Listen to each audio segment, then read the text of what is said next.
Welcome to Politics for Patriots. Here's your host, the eviscerator of progressive nonsense, the executioner of imbecility, and the grim reaper of BS, Eddie Zipper.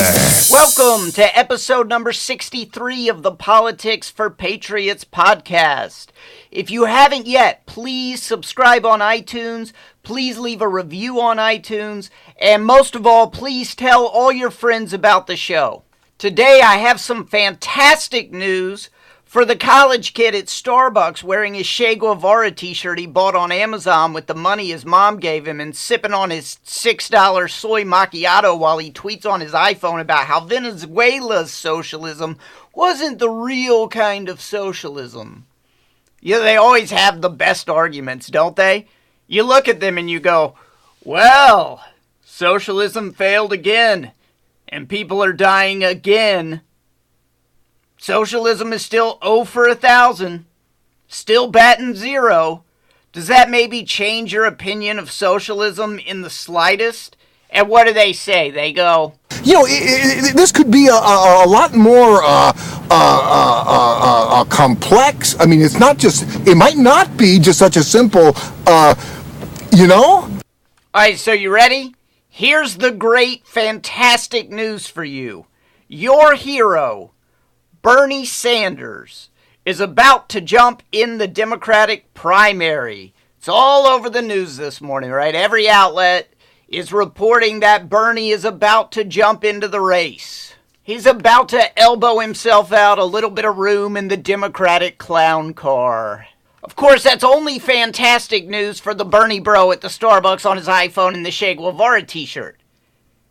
It's really terrible news if you're a grown-up with a job who pays taxes. Then it's horrendous news for you. All right, last time around, Bernie Sanders had some pretty big ideas that cost about, this is according to the Wall Street Journal, about $19 trillion. So Bernie had ideas about how he was going to give away $19 trillion worth of free stuff.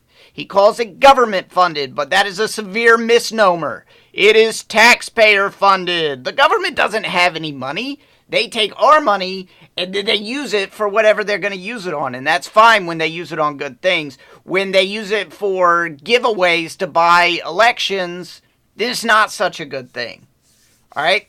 If you are a taxpayer, Bernie Sanders is Fagin from Oliver Twist, and all these new little Democratic socialists are all his gang of little child pickpockets.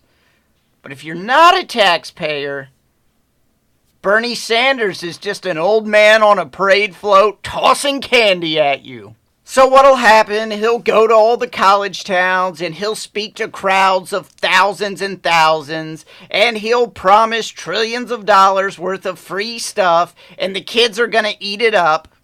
I honestly do not know what is wrong with some of these young people. It's like they were assigned Animal Farm to read in 9th grade just like the rest of us, but they only read the first half. And it left them thinking, wow, yes, this socialism, this is a good idea. Thank goodness they get to vote in our elections. Yay! You know, I really appreciate that they get to throw in their 2 cents. Or, as they say in Venezuela, their 12 trillion bolivar. All right, so as this goes on, don't believe for a second that Bernie Sanders is for socialism that looks like Denmark. Okay, for one thing, Denmark isn't socialist. That's a pretty big nuance to grasp there. For another thing, they have business-friendly economic policies. Okay, do they have a big welfare net? Yes. They got a big welfare state. But they have business-friendly economic policies. Okay, just look at the corporate tax rate. The corporate tax rate in Denmark, which Bernie loves so much, is 22%. In Sweden, 22%. In Norway, 24%. In Finland, 20%. The corporate tax rate in the United States, as you know, just dropped from 35%. It was one of the highest in the world. And what did that super high corporate tax rate get us? It didn't get us a bunch of a big cut in the corporate pie. It caused them to put all their money overseas and hide it from our corporate tax rate over there. Since we dropped the corporate tax rate, $500 billion has been repatriated to the United States that was hiding overseas. All right, so ours dropped from 35% to 21%. Well, Bernie should be glad. That made us much more like Denmark and all those Scandinavian countries he admires so much. Oh, but wait, he was against dropping the corporate tax rate. He said he fought as hard as he could, or that the opponents fought as hard as they could against dropping that corporate tax rate. He wants it back up where it was, and higher. Gee, which socialist country has a corporate tax rate near 35%? Let's see, it's not Denmark or Norway. In fact, it's not any place in Europe. Guess which socialist country has a corporate tax rate near 35%? It's Venezuela! That's the kind of socialism Bernie Sanders admires. He thinks people lining up for rationed food is a sign of equality. He thinks that bread lines are a good thing. Literally, Bernie Sanders thinks bread lines are a good thing. And I know you don't believe me, right? You're thinking, oh, come on, Eddie, nobody is that stupid. I mean, yeah, Bernie has bad ideas, but surely he doesn't think bread lines are a good thing. Well, here you go. You know, it's funny, sometimes American journalists talk about how bad a country is because people are lining up for food. That's a good thing. In other countries, people don't line up for food. The rich get the food and the poor starve to death. That is so asinine. Bernie should understand what it is like to be poor in America. He should be able to put that into a context, but he doesn't. He just uses the words rich and poor interchangeably, like it's all the same everywhere. It's not. I'm going to give you a fact. I read this in Forbes. You know what? Hold on. I'm going to find the exact source. Okay, so I read about this in Forbes, but the actual source of the information is the Organization for Economic Cooperation and Development. And guess what it says? The lowest 10% in the United States, 10% that are the poorest in the United States, live better lives than the top 10% in Mexico. Yay, capitalism! Yet Bernie Sanders thinks that everyone in America is starving because the rich have all the bread. Okay, he also thinks Fidel Castro did a bang-up good job in Cuba. And I have sound for the mainstream media doesn't play these crazy Bernie sounds. I don't know why. I wish they would, but, well, I do know why. You know why. All right, here's Bernie on Cuba. Way back in, 1961, they invaded Cuba. And everybody was totally convinced that Castro was the worst guy in the world. All the Cuban people were going to rise up in rebellion against Fidel Castro. They had forgot that he educated their kids, gave them health care, totally transformed the society. You know, not to say that Fidel Castro or Cuba are perfect. They are certainly not. But just because Ronald Reagan dislikes these people does not mean to say that the people in their own nations feel the same way. So they expected this tremendous uprising in Cuba. It never came. Yeah, Cuba's awesome, Bernie. That's why Americans build makeshift boats and risk their lives making the perilous journey to Cuba, because they want that free health care. This guy thinks that the people don't rise up against Castro in Cuba because of the free stuff that he gave them. Wrong! So obnoxious and frustrating that... Sorry, but that's a completely uneducated opinion. People didn't rise up against Castro because, number one, he took away all of their weapons. And because, number two, Castro repressed dissent with arrests and executions. In Tummy Park in Miami, there is a monument displaying the names of 10,000 Cuban heroes who were killed opposing Cuban communism. All right, and the first thing I said, he disarmed the population. Okay? It's too bad that they didn't have an NRA. I wish they had, because it might have protected their ability to possess weapons. All right, this is from the Associated Press. This is not from any conservative news outlet. This is from the Associated Press. Quote, Cubans were encouraged to register any weapons they owned in the years after Fidel Castro and his band of rebels toppled dictator Fulgencio Batista on January 1st, 1959. But later, authorities used a list of those who had sought licenses to go door to door and encourage them to turn over their firearms, even antiques considered family heirlooms. That's a real thing. You won't hear about it in the mainstream media very often. This is from the Associated Press, so you hear it sometimes. I know quite a lot of Cuban people. There happens to be a huge Cuban community where I live. I talk to them, and they have told me the stories of escaping from Cuba when they were kids.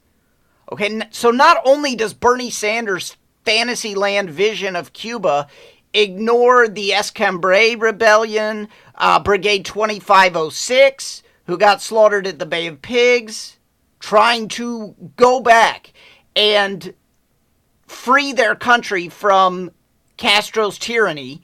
Okay, it ignores them and several other dissident groups over the years, but it also ignores the vast number of Cubans who have risked everything to escape Castro's tyranny.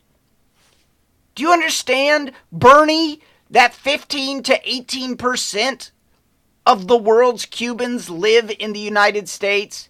Do you understand that, Bernie? What percentage of the world's Americans do you think live in Cuba, Bernie? 0%. There's a reason for that. Think, Bernie. So frustrating. You silly, stupid old fool! Now, I don't like ad hominem, and I almost never use it. But the truth is that Bernie Sanders is a dangerously stupid man. I am not saying that with vitriol. I am just stating a fact. He is dangerously stupid. So why does all this matter? Because, mark my words on this, Bernie Sanders is going to be the Democratic nominee. I'm going to give you the real analysis on this. I read a piece the other day by McPundit, Chris Saliza. I call him McPundit. And he did some finger quotes analysis, close finger quotes, on the Democratic primary. And he decided that Kamala Harris right now has the best chance of winning because, and this is the actual reasons that he gave, because she's a woman, she's black, and she's anti-Trump. Okay, Chris, that's what you call some 3-second analysis right there. That's why I call him McPundit. It's fast food analysis. Okay, his analysis is about quantity. He has to write 25 hot takes a day or something. Okay, he knows his readers will forget tomorrow, so it doesn't matter if he's wrong or stupid. You know, sometimes that gets him attention, so it's actually good to be wrong or stupid. He just needs the clicks, so he doesn't really do any research or analysis. Okay, I'm the opposite of that. I've done the real analysis. I'm going to give it to you now. I'm going to give you some actual analysis. The Democrats are about to have what they call a clown car primary. They probably won't call it that this time around. The whole media called it that last time when it was the Republican primary that had a ton of people running. Now I guess they'll probably call it the stretched limo primary. But me and you, we'll know what it really is. So they're going to have 15 to 20 candidates. I'm going to tell you exactly how that will work. Okay, these are my simple rules for this year's clown car Democratic primary. Rule number 1, Joe Biden is not going to win. Right now, Joe Biden is ahead of the polls, but you can forget about Joe Biden. There's no way he is going to be the nominee. But he's so far ahead. He's so far ahead of everyone in the polls. Eddie, what are you talking about? What do you mean he's not going to be the nominee? Being ahead in the early polls means only one thing. Joe Biden has a head start in name recognition because he was President Obama's vice president for 8 years. He's a huge national figure. Everybody knows his name.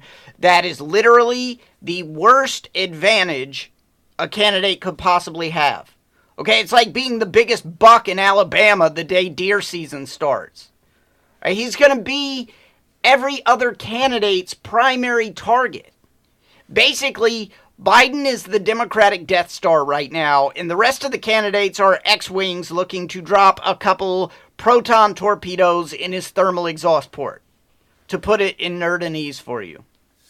All right, do you think it will be hard for them to knock down Joe Biden in a Democratic primary? No. No, it's not going to be hard. I mean, first of all, the guy is an absolute gaffe machine. He never knows what to say. He's the guy who said this. In Delaware, the largest growth in population is Indian Americans moving from India. You cannot go to a 7-Eleven or a Dunkin' Donuts unless you have a slight Indian accent. Well, I'm sure he's just joking. I'm not joking. All right, if you don't believe me, just ask former Republican Death Star / cautionary tale Jeb Bush, or Jeb, as he likes to be called. He was at the top of the polls, too. He was the media's presumed Republican nominee for months. He had all the name recognition, all the big donors, and a ton of media coverage. But, I mean, what good did that do him? He dropped out after huge losses in Iowa, New Hampshire, and South Carolina. He did 3 states, and he called it quits because he got destroyed. Okay? He didn't know how to handle himself. He was trying to appeal to be. He was one day saying illegal immigration is an act of love, and then the next day he was calling people anchor babies. It was a disaster. I mean, his rallies were packing in like a dozen people who all looked bored out of their skulls. You remember the rallies. Please clap. Taking down Biden will be the easiest task these Democratic candidates have in front of them. All you have to do, listen for the buzzwords that you're going to hear. There's going to be big buzzwords coming from everybody who's running except for Biden. Those buzzwords are going to be things like new, change, old guard, diversity, fresh faces, the future. And they're going to be hurled at Biden from day one until the day that he drops out. Okay, rule number 2. Social media is the new front porch.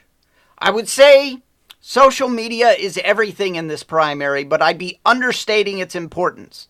All right, step into my Wayback Machine, and I am going to take you back to 1896. I'm here to help you with your history report. William McKinley famously won the 1896 presidential race with what is called a front porch campaign. Literally, people traveled from all over the country to William McKinley's house, and he just stood there on his front porch all day making stump speeches. I know that seems impossible, but there was no Netflix back then, so I guess people had time on their hands. You know, people didn't have anything better to do than to make a pilgrimage to William McKinley's house to hear his stump speech. Well, guess what? The front porch campaign is back and better than ever, but the porches are digital now. Okay, a quick visit to Instagram, and you can have a beer with Elizabeth Warren, get a tooth drilled with Beto O'Rourke, or cook a meal with Alexandria Ocasio-Cortez. Social media strategy wins elections. Ask Donald Trump about it. And it's just like William McKinley's front porch. You don't have to go anywhere. You don't have to spend any money. The people come to you. They come to your Twitter account. It's a digital field of dreams. If you tweet it, they will come.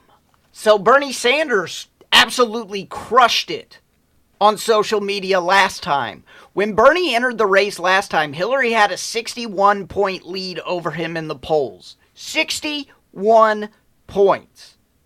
Nobody had ever heard of him. By the end, he was down by 1 point in the Real Clear Politics average. That is unheard of. his social media army was omnipresent. Probably because they don't have jobs and can afford to tweet all day. I don't know. This time, he does not have to build that army. He doesn't have to build that base. It's already there now. It's a pre-existing condition. Now they're just waiting for him to get in the race, which apparently is about to happen if you believe all of the mainstream media news sources, which you can do at your own risk. But I do believe them in this case.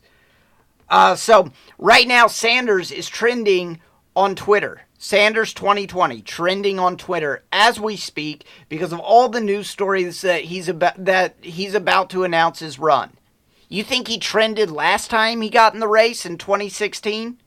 No. Well, actually, he got in 2015, but it was the 2016 race. You know what I'm saying. No, the point is he did not trend last time because nobody knew who he was last time. And you just know. Yeah, I mean, everybody can see this coming.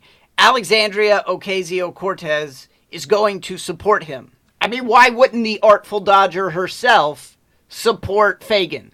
And she has her very own Twitter army. She's been in Congress for 5 minutes and has more Twitter followers now than anyone else in the House or Senate. More than Speaker Pelosi. Okay? And you know she's going to support Bernie Sanders. Bernie is going to own social media in this primary. He's just going to own it. Sanders 2020 is going to be ubiquitous compared to all of the other people running. All right, rule number 3. Rule number 3 is the big one. This is the one that plays the most into my analysis and the least into Chris Cillizza McPundit's analysis. Plurality is going to be the new majority. All right, so what do I mean by that? I don't like to sound condescending. I try not to do it, but sometimes I have to explain stuff to make sure that every single person who listens knows what I'm talking about. So I do think most people know this already. For anybody who doesn't, I want them to be able to follow. A plurality of support is when you have the most support, but you don't have a majority of the support.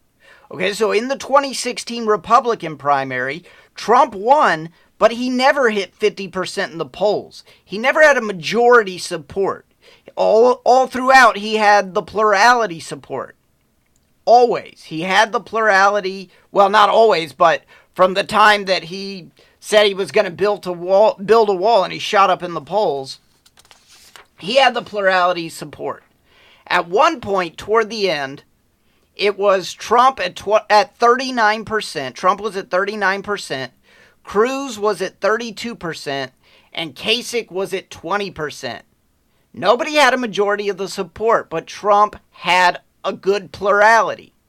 Now, if Kasich had dropped out, almost all of his supporters would have jumped over to Cruz because it would have been between Cruz and Trump. And I assume Kasich supporters weren't crazy about Trump. Okay? Then Cruz would have had a majority support if that happened. And that is always hilarious to me. Kasich, who hates Trump so very much and spends so much time on his self-righteous high horse lecturing us all about Trump and all of Trump's ideas, he is probably the one person through all of this who could have stopped Trump from winning, but he didn't. Which is fine with me. Don't get me wrong. I'm just pointing out the irony. Okay, dropping out of the presidential race for what you think, if you're John McCain, what you think is the good of the country is apparently like trying to get rid of the One Ring. You remember Frodo wants to throw the One Ring in the fire, but he can't because it's precious. Anyway, the point here is this. No candidate is going to have the majority support of the Democratic primary voters. There's simply too many of them. There's simply too many candidates for that to happen.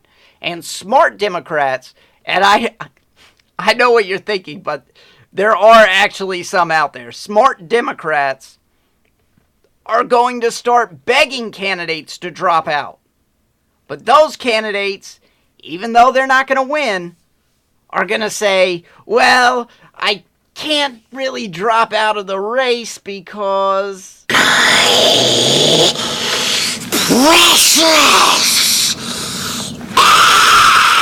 Okay, so lots of them are going to stay in the race.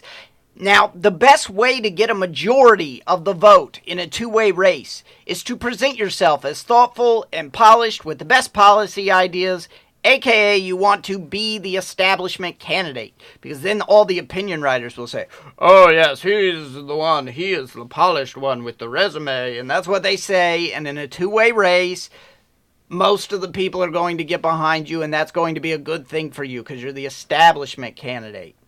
In a two-way race, you want to be Joe Biden or Jeb Bush or Hillary Clinton.